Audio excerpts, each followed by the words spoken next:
উন্মাদনায় ছড়ানো হচ্ছে বহু ফেক নিউজ।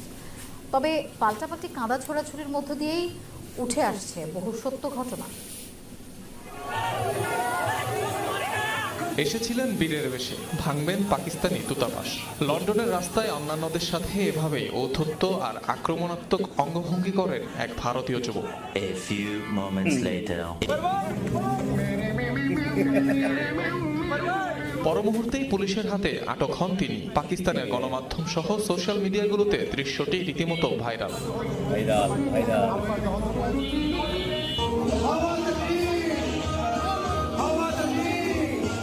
চিরবৈরী দুই প্রতিবেশীর মাঝে উত্তেজনার এখন নতুন ইস্যু চা। 2019 সালে পাকিস্তানের হাতে আটক হওয়ার পর ভারতীয় বিমান সেনা অভিনন্দনকে পান করতে দেওয়া হয়েছিল চা। সেই চা নিয়ে প্রশংসা করেন অভিনন্দন। সেই পুরনো সাক্ষাৎকার নিয়ে নতুন করে ছড়িয়েছে উন্মাদনা।